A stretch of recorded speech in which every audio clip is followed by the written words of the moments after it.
This is the point where Rawls is going to tell us why he thinks we actually will all accept his two principles. We just got done talking about the fact that he thinks fairness is a really basic, sort of intrinsic, natural, human thought that's a part of justice. And so, why would he think that we would all accept his two principles? Well, because they're about fairness. And so what makes them so easy to accept is that we all basically do it naturally. Fairness is always what we look for when we want to make the rules or we want to judge rules. And so he thinks that his two principles just express the basic concept of fairness. Now we all think, he says, that fairness implies some basic duties, because when you accept something, like a rule or a practice, as fair, that implies that you have to follow it. This implies two things, he says. You have a duty to follow it, and others have a right that you follow it. And so if we agreed, if we're playing Monopoly, even though of course this never happens, right, we all agree that the rules are basically fair, and so whoever's the banker, right, shouldn't steal a bunch of money, shouldn't cheat in their favor.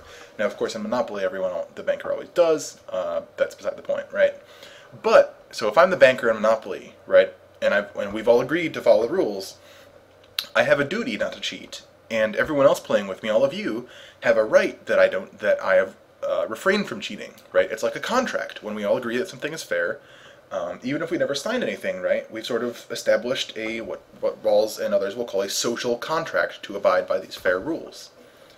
Now, it's noteworthy, of course, that you never signed it, I never signed it, nobody actually signed this social contract, right?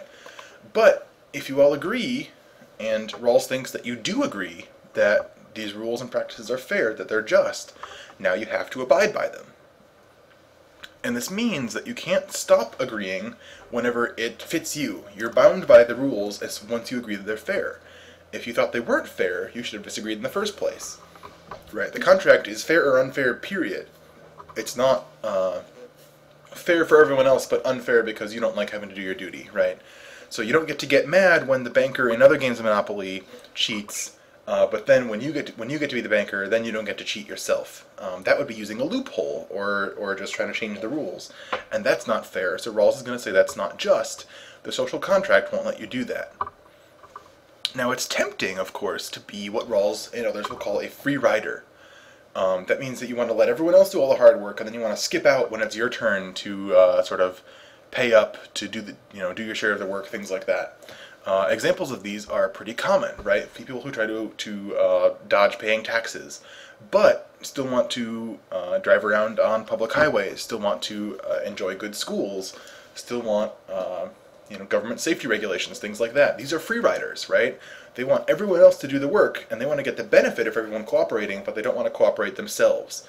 And this, in a way, if you think about rationality in terms of getting what's good for you, this seems like the most rational thing to do, right? Because that means you get all the benefit, but with none of the cost. But Rawls is going to say there's a moral duty not to free ride. You have a moral duty not to pursue pure, unadulterated self-interest, right? You've agreed that the principles and the rules are all fair, which means that you have a duty now to skip doing what would be really self-interestedly best for you in favor of what you agreed to. So why would you do something crazy like that, right? We said one of our assumptions at the beginning of the paper was that people are self-interested. So why would you possibly agree to something that's going to mean that you can't follow your self-interest? Well, there's a couple of reasons. First of all, Rawls is going to say, look, you agreed to this contract. You have to. You made an agreement, and now you're bound by it, right? These were sort of the rules we set up, and so now you have to follow it.